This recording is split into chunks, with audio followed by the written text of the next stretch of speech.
Arsenal hadn't won a Premier League title before Dennis Bergkamp joined. By the time he left, they had 3. Bergkamp! And an Arsenal team built on obduracy and resilience had been transformed into a thrilling unit, widely viewed as the most watchable team in the land. Bergkamp! Absolutely brilliant goal. Dennis Bergkamp is a legend of the Barclays Premier League. We're starting to run out of superlatives. Fantastic, fabulous.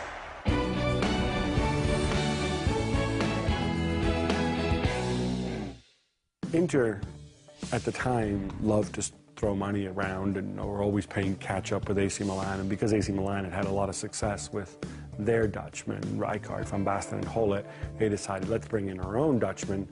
And they signed Wim Jonk and, most importantly, Dennis Bergkamp. The problem was they hadn't done any of their homework about Bergkamp. They signed Bergkamp, they said, oh, look, he's big and tall, he scores goals, let's play him as a center forward. It was an absolute disaster because Bergkamp is not that sort of player. He was the first really top-class, world-class player to come to England at his peak, rather than on the slide looking for a late payday. He was absolutely at his peak. Yes, he'd been a flop at Inter, but everyone knew he was he would get in a World 11 at that time, and he was the first one to be seduced by the new money washing through English football. He didn't enjoy the boring, stagnating football in Serie A, and coming to the Premier League, he obviously found a little bit more space. It was more attack-orientated. He came into a team where there was a good nucleus of veterans, you know, the defenders and Ian Wright and David Platt, where he didn't have to be, you know, the big star, the messiah straight away. He could fit into it. And I think he was much more comfortable in that role. Bergkamp, the goal's in sight. Well, we got a glimpse of the real Dennis Bergkamp, the £7.5 million man. Special talent, but in the cut and thrust of the Premier League, playing so many matches, sometimes 2-3 times a week, then it took Dennis Bergkamp quite a long time to adjust to the pressure of playing English football. He went about 10 or 11 games without scoring, and just for a change, somebody broke their scoring duck against Southampton, and I remember being on the pitch at Highbury, and Dennis scored his first 2 goals for Arsenal, and they were both absolute screamers.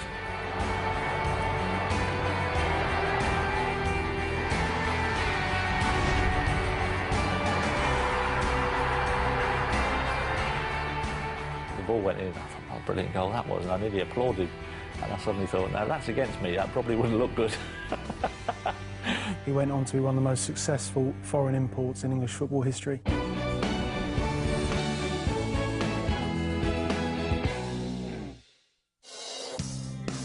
His signing proved to be a catalyst. Where he went, others followed, and the Arsenal revolution was underway. People always, straight away, when we talk about Dennis Bergkamp, they think, oh yeah, what a great signing he was. But Bruce Rioch it was, you know, it wasn't Arsene Wenger. Then Arsene Wenger came in, and again, I think Dennis Bergkamp found the perfect mentor. Bergkamp he was a natural bridge from the Graham era to the Wenger era. 1-0 to the Arsenal was the chant, and that for so many years that was true. And clearly, what changed was nothing short of, you know, almost miraculous in the way that Arsenal was transformed. Nelson gets it back. Early ball for Bergkamp. Brilliant play from Arsenal. Absolutely brilliant goal. He had someone who really believed in him, that wanted to change the way, to change the philosophy of Arsenal and the way that they played their football, to become more fluid in attack, to become a more attacking unit. And of course, they already had someone on their books who could become that player, and that was Bergkamp. Arsene Wenger was very lucky as well, because he had a great back four, you know, a great goalkeeper and David Seaman, so he could work with them 5 and just had a little bit of flair into the side. Dennis Bergkamp was already there, then he brings Patrick Vieira in, Mark Overmars, but Dennis was always a key player to our success. 1-1 isn't good enough. Bergkamp! Oh, beauty!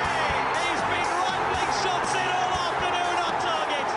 Highbury is ecstatic. At the time, as a club, Arsenal underachieving. It was a fantastic statement of intent from Arsenal Football Club to get a player of Dennis Bergkamp's stature. Still with Bergkamp. Dennis Bergkamp! Oh, magnificent goal by Dennis Bergkamp! I think the fact that a world-class talent was playing for Arsenal meant that other world-class talents would join the revolution. I think if Bergkamp hadn't been there, they would have struggled to attract some of the other very big names that came their way in the early years under Wenger. You know, everybody wants to play with good players, and Patrick Vieira coming to the side, Mark Overmars, Thierry Henry coming a little bit later on, and suddenly he was winning more often than not, and you know, the crowd were getting very, very excited about the team they was watching. Perez, Ulrich, played on by Ungotti, Bergkamp's in the middle. Oh, what a finish!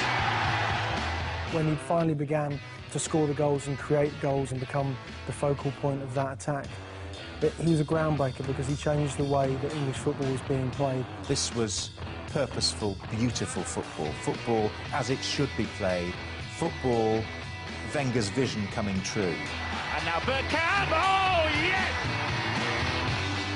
In the past, we'd relied or we'd become used to seeing stubborn teams that played on the edge, that were very aggressive and very physical. Well, Dennis Bergkamp showed us a slightly different way of playing. We were taken aback that football could be played like that and it would bring trophies, that they were too good to be kicked off the pitch. And wasn't that wonderful? It was a new discovery. It was a new face for English football.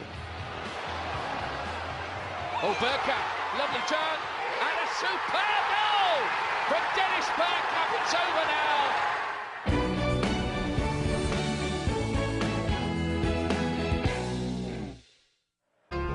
In his third season, Arsenal won their first Premier League title, with Bergkamp to the fore.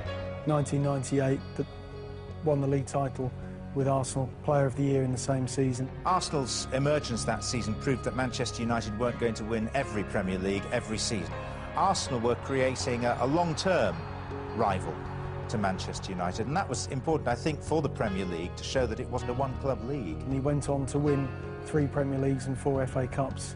It was a fantastic and distinguished career. The success of winning the league in '98 and then again in '02 and again in '04 may not have happened because they wouldn't have been able to assemble such a talented squad. I think Bergkamp was the catalyst in many ways for the construction of Arsene Wenger's Arsenal.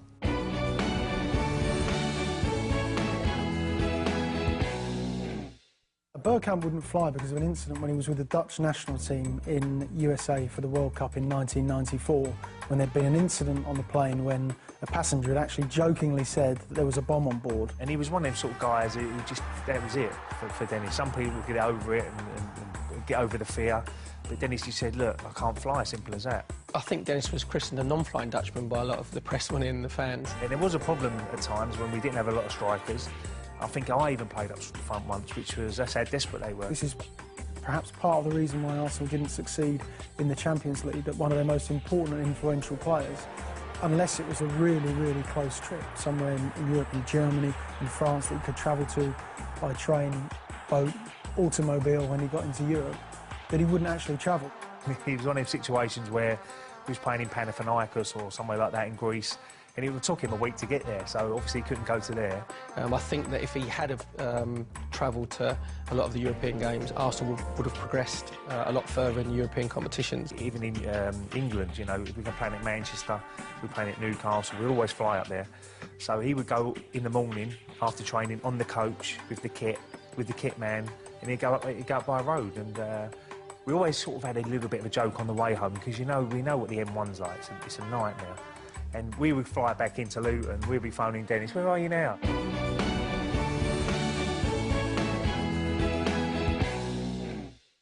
He not only won the Match of the Day Goal of the Month award, but he was also runner-up and third place as well. Absolutely extraordinary achievement. One of the goals came at the Dell. Those 3 goals that was in the same month. They'd have won like goal of the season competitions, you know, without any shadow of a doubt. The other 2 in this most unusual of hat-tricks were scored at Filbert Street. The third goal is the outstanding moment of that game because it finishes off what has been an absolutely brilliant night for Dennis Bergkamp. That he embarrasses and he humiliates Matt Elliott, who is a Leicester City legend, one of the heartbeats of that team in the mid-90s. Over his shoulder. He's took a touch, but kept the ball up with his right foot. He's taken a touch back across the defender with his left foot, and then he just slotted it in with the instep of his right foot. I mean, technical, strength, ability, know-how. He just had it all. You have to watch it and think, you know, how has he pulled that off? Especially the hardest technique is when the ball's dropping over your shoulder and the ball actually comes out of your vision for a split second. So you have to know exactly where the ball's going to go. And it's like he had like velvet boots. His touch was that soft. And he can make defenders look stupid because defenders wouldn't be expecting that. It was pure genius. It was an absolutely phenomenal performance. It's another one that you want to watch on YouTube over and over again. Or SPN. See.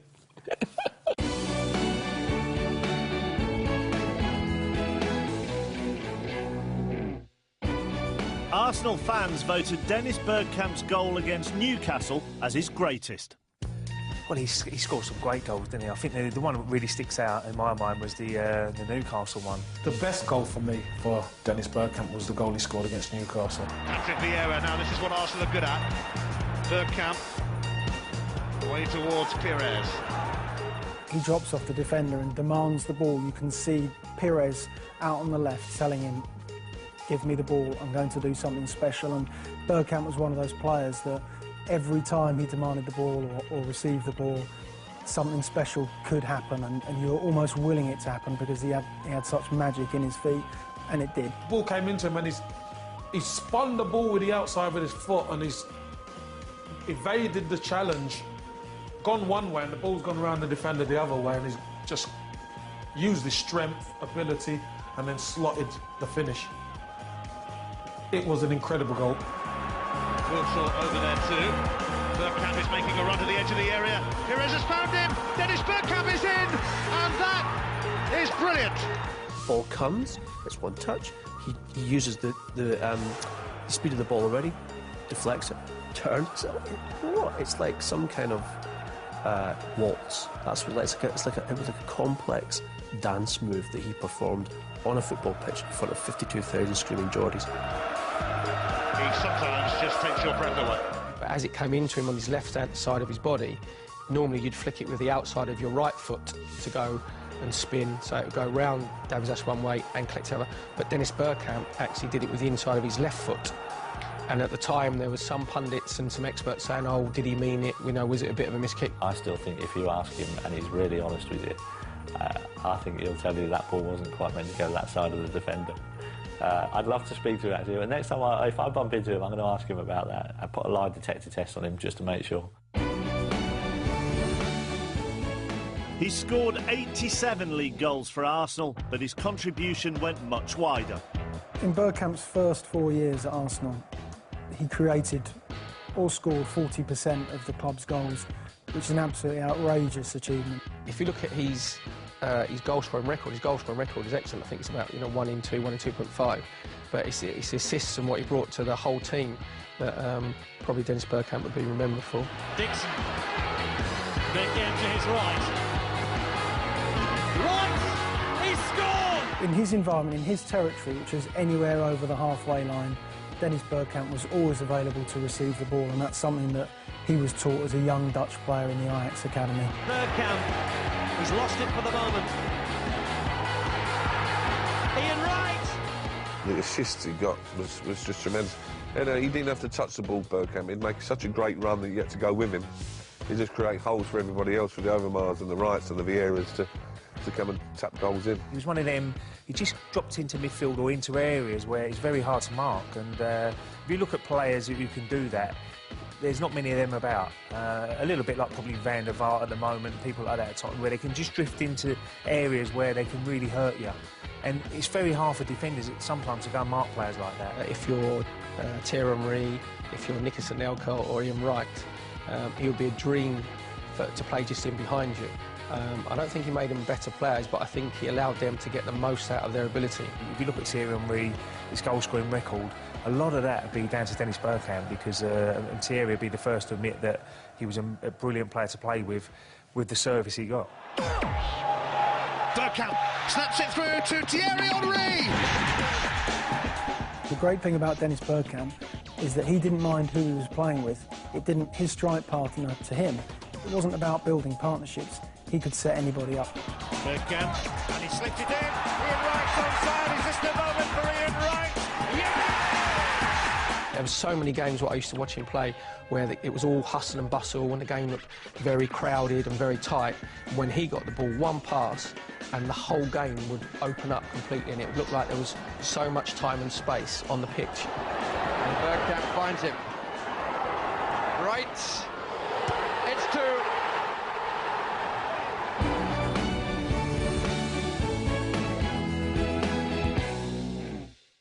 Well, Mark Overmars was a player that was a very dynamic individual and down Arsenal's left wing, and he was capable of creating goals and scoring them.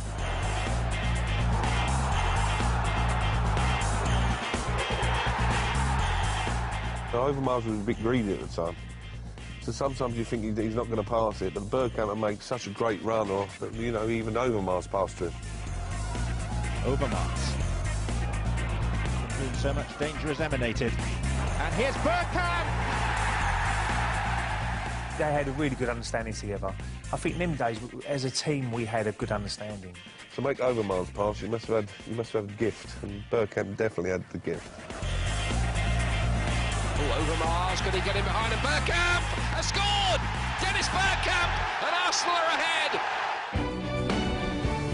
Amid the medals and the spectacular moments, Bergkamp says this game against Middlesbrough was his favourite. Another record is in their sights. I always remember the game. We went back to Highbury, you know, and he was skipper, I think, that day against us. And, you know, again, people was in awe of him, even the Middlesbrough players. And what was he like playing with Dennis Bergkamp? Particularly warm handshakes for Ray Parlour there in the centre of the picture on his return to Highbury for the first time in his life as an opposition player.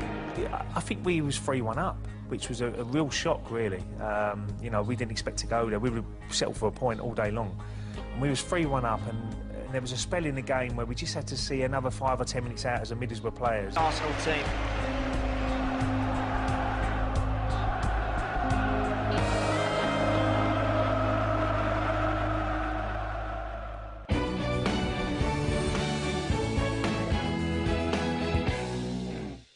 Bergkamp, for all his finesse, for all his beauty in the way that he played the game, he was hard and evil as well. Bergkamp turning, only running into Bracewell. It's red, he's off. He was quite an aggressive, he was quite a sly player himself, Dennis Bergkamp. He got involved in some incidences throughout his Arsenal career when he'd been sent off or he'd been yellow carded. Oh, honestly, you talk to players who played against Dennis Bergkamp, elbows, biting. Seriously, this guy, he did not want to cross him. And that shocked opponents because they thought of, you know, Bergkamp, the guy who volleys the ball in from 23 yards on the corner, or Bergkamp, the guy who, you know, beats two players with one turn of his back and a flick of the right foot and then finishes. Bergkamp, if the referee's not looking, he's got a chance and you've been giving him some stick, he'll do you. I think he had that little bit of a character that, you know, if someone was trying to intimidate him in the game, he could hold his own. There's no doubt in that. So you talk about Bergkamp bridging the gap between the old Arsenal and the new Arsenal in terms of, you know, the transformation. He was old Arsenal. He's old school. Absolutely.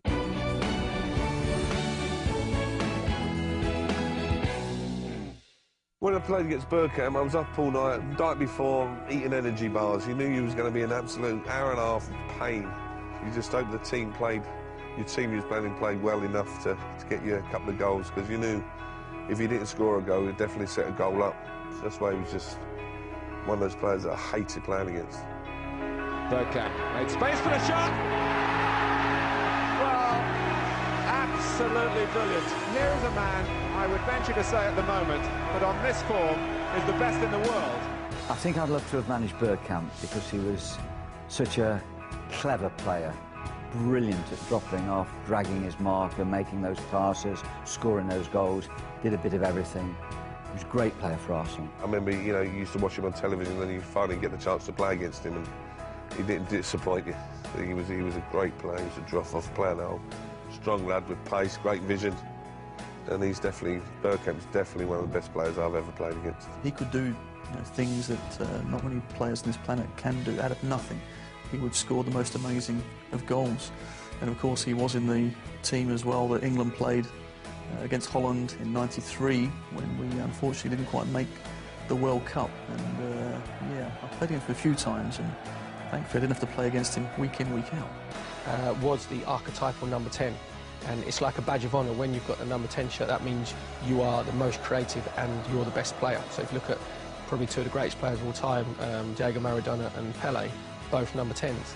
And Dennis Bergkamp filled that role more than ably. He was comfortable on the ball at any time, and he didn't rely on being able to outpace the opposition. He just relied on being able to outwit them. Dennis Bergkamp, for me, was probably the finest footballer that we've seen in the Premier League.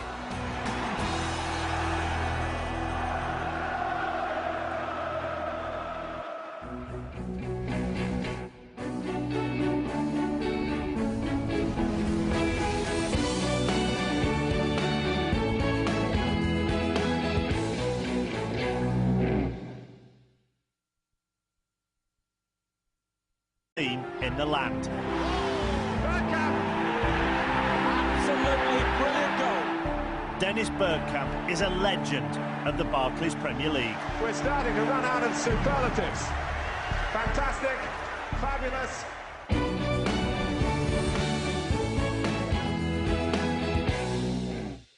Inter, at the time, loved to throw money around and were always playing catch-up with AC Milan, and because AC Milan had a lot of success with their Dutch. Looking for a late payday. He was absolutely at his peak. Yes, he'd been a flop at Inter, but everyone knew he was he would get in a World 11 at that time, and he was the first one to be seduced by the new money washing through English football. He didn't enjoy the boring, stagnating football in Serie A, and coming to the Premier League, he obviously found a little bit more space. It was more attack-orientated.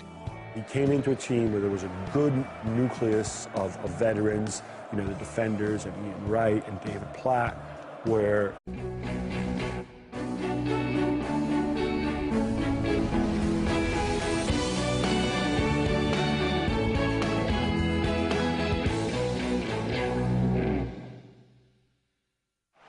Arsenal hadn't won a Premier League title before Dennis Bergkamp joined. By the time he left, they had 3. Bergkamp! And an Arsenal team built on obduracy and resilience had been transformed into a thrilling unit, widely viewed as the most watchable team. Rijkaard, Van Basten and Hullet, they decided, let's bring in our own Dutchman, and they signed Wim Jonk and, most importantly, Dennis Bergkamp. The problem was they hadn't done any of their homework about Bergkamp. They signed Bergkamp, said, oh look, he's big and tall, he scores goals, let's play him as a centre forward. It was an absolute disaster because Bergkamp is not that sort of player. He was the first really top-class, world-class player to come to England at his peak rather than on the slide. He didn't have to be, you know, the big star, the messiah straight away. He could fit into it. And I think he was much more comfortable in that role. Bergkamp, the goal's in sight. Well, we got a glimpse there of the real Dennis Bergkamp, the £7.5 million man. Special talent, but in the cut and thrust of the Premier League, playing so many matches, sometimes 2-3 times a week, then it took Dennis Bergkamp quite a long time to